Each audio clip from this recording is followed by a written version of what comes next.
Good morning friends. અગતતંત્ર lecture સિરીઝની અંદર નેક્સ્ટ ટોપિક છે પંચભૌતિકત્વ ઓફ વિષ, એટલે કે વૃક્ષ, લઘુ, ઉષ્ણ, તીક્ષ્ણ, સૂક્ષ્મ અને વિશદ ગુણ જે રહેલા છે એની અંદર કઈ કઈ પંચમહાભૂત છે. વૃક્ષની અંદર તેજ, વાયુ અને પૃથ્વી છે. લઘુની અંદર તેજ, વાયુ અને આકાશ છે. ઉષ્ણની અંદર તો અગ્નિ, તીક્ષ્ણની અંદર અગ્નિ, તો આ તો સેમ રહેશે. એ સૂક્ષ્મમાં તેજ, વાયુ અને આકાશ, તો સૂક્ષ્મ અને લઘુ શું થઈ ગયા? સેમ થઈ ગયા. જુઓ ભાઈ, વિશદમાં તેજ, વાયુ, આકાશ પ્લસ પૃથ્વી. વિશદમાં જે છે ક્લીન, એટલે કે આકાશ તો કરું સાથે સાથે પૃથ્વી ગુણનો પણ સમાવેશ થાય છે. તો વૃક્ષમાં તેજ, વાયુ, પૃથ્વી. લઘુમાં તેજ, વાયુ, આકાશ. સૂક્ષ્મમાં તેજ, વાયુ, આકાશ. ઉષ્ણ, તીક્ષ્ણમાં તેજ, અને વિશદમાં તેજ, વાયુ, આકાશ અને પૃથ્વી. વિષમાં જલ મહાભૂત આવે નહીં, ક્યારેય લખવું નહીં. કેમ? કારણ કે જલ મહાભૂત તો કેવું છે? સૌમ્ય છે, અને વિષની ગુણ જ છે ઉષ્ણ છે.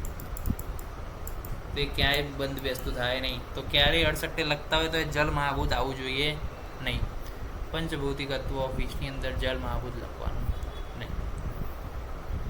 બીજી વસ્તુ કે પ્રાધાન્ય અનુસાર ક્રમ શું? વિષમાં કયા મહાભૂતનું આધિક્ય વધારે હોય? તો કે તેજ સૌથી વધારે, પછી વાયુ હોય, એના કારણે એને ગતિ મળે, પછી આકાશ હોય, પછી પૃથ્વી હોય, અને છેલ્લે જે છે જલ, એ પણ કેટલું? 0.000. કારણ કે જલ તો શું છે? સૌમ્ય ગુણ છે. જ્યારે વિષનો પ્રાધાન્ય ગુણ કયો છે? આગ્નેય ગુણ છે. જલ મહાભૂત હોય પરંતુ જે છે લાસ્ટ પ્રાયોરિટી છે. સામાન્ય વિષાક લક્ષણ આપણે જોઈએ કે શું સિમ્ટમ્સ જોવા મળે? તો કે સ્થાવરમ તો જ્વરહિકા, દંત હર્ષ, ગલગ્રહમ, ફેન્ય બ્રહ્મ્ય રુચિ, શ્વાસમ, મૂર્છાસ્સ જનયત વિષમ. એટલે કે સ્થાવર વિષના લક્ષણની અંદર જ્વર એટલે કે તાવ આવી ગયા. દર વખતે કે કોઈ વિષ એટલે કે વાયરલ પોઈઝન લઈ લો, વાયરલની અંદર લઈ લો, તો કે જ્યારે વાયરલ થાય આપણને કોઈ જે છે ડેન્ગ્યુ છે અથવા એનું વિષ આપણને કરડે, એનું વિષ આપણા શરીરમાં જાય તો શું થાય? આપણે જોઈએ છીએ કે જ્વર એટલે કે તાવ આવે, પછી કેટલીક વાર હિક્કા પણ આવે, પછી દંત હર્ષ થાય, પછી ગલગ્રહમ એટલે કે સ્ટીફનેસ ઓફ ધ નેક, પછી ફેન વમ્ય રુચિ એટલે કે સ્થાવર વિષ કોઈક લઈ લઈએ વસનામના તો શું નીકળી જાય? ફેણ નીકળી જાય. પછી વોમિટિંગ થઈ જાય, પછી અરુચિ રહે, જમવાનું ભાવે નહીં, પછી શ્વાસ ચડી જાય, એકદમ શ્વાસ ચડી જાય એવા પોઈઝન પણ આવે, પછી મૂર્છા એટલે કે અનકોન્શિયસ થઈ જઈએ. તો આ બધા શું છે? લક્ષણો છે સ્થાવર વિષના લક્ષણો. સ્થાવર વિષ એટલે વેજીટેબલ ઓરિજિન.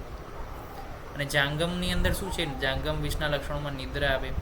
દાખલા તરીકે કોઈ કરડ્યું છે આપણને, વીંછી છે, કરોડિયો છે, ઇન્સેક્ટ છે, કોઈ કરડ્યું છે, તો એની અંદર કેવા લક્ષણો જોવા મળે છે? તો કે નિદ્રા, આપણને ઊંઘ આવે, બગાસ આવે, થાક લાગે, બળતરા થાય, લોમ હર્ષ થાય એટલે કે ઓરિપિલેશન, એ જગ્યાએ સ્વેલિંગ થઈ જાય, ડાયરિયા થઈ જાય, એ જે છે બધા લક્ષણો આપણને પાક જોવા મળે, એ જગ્યાએ સુપુરેશન જોવા મળી શકે છે. તો આ બધા જે છે જાંગમના સામાન્ય વિષયક લક્ષણ છે.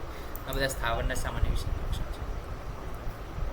Acharya Sushruta ઇન્યુમરેટ general feature of સ્થાવર વિષ ઓન ધ બેઝિસ ઓફ અધિષ્ઠાન, એટલે કે મૂળ વિષ હોય તો એ મૂળ વિષ કેવા લક્ષણો ઉત્પન્ન કરે એનું પણ આચાર્યએ વર્ણન કર્યું. દાખલા તરીકે વસનામનું મૂળ આપણે લઈ લઈએ તો કેવા લક્ષણ જોવા મળશે?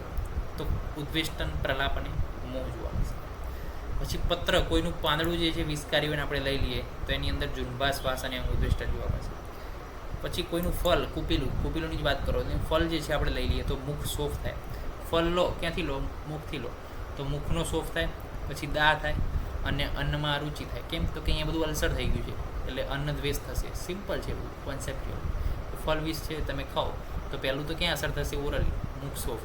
પછી તમને આ દાહ થશે, પછી ઇસોફેગસમાં દાહ થાય, વિષ જે છે અસર કરે એટલે શું થાય? અલ્સર થઈ જાય. પછી તમને અન્ન દ્વેષ થઈ જશે, અન્ન ભાવશે નહીં, એનોરેક્સિયા આવશે. પછી કોઈ પુષ્પને તમે લઈ લો વિષકારી, તો શું થાય? પહેલાં તો વોમિટિંગ થઈ જાય, પછી છડદી થાય, આધમાન થાય અને મોહ થાય. આ મોહ છે. એમ પુષ્પમાં શું છે? આધમાન, મોહ અને છડદી, આ મોહ છે. અને ફલ વિષમાં મુદ્દા અન્ન છે. પછી ત્વક્ષાર અને નિર્યાસને જો તમે લઈ લો તો એ હાસ્ય, દુર્ગંધ્ય, પૌરુષ્ય અને શિરોરોગ ઉત્પન્ન કરે. જો તમે કોઈ દૂધનું વિષ લઈ લો, ક્ષીર વિષ, તો ફેન હશે એટલે કે જે છે ફેણ નીકળી જશે, ડાયરિયા થઈ જશે, અને જીભ છે એ હેવી થઈ જશે. કોઈ ધાતુ જે છે એનું વિષ લઈ લો, એની મિક્સ હોય તો રક્તપીડન, મૂર્છા અને તાલુદાહ જોવા મળશે. આ બધા શું છે? લક્ષણો હતા કે દરેક અલગ અલગ અધિષ્ઠાન પ્રમાણે અલગ અલગ લક્ષણો જે છે આચાર્ય આપેલા છે. નેક્સ્ટ લેક્ચરની અંદર મળીશું. ત્યાં સુધી રજા આપશો. જય હિન્દ, જય ભારત, જય આયુર્વેદ, જય ધન્વંતરી. નમસ્કાર.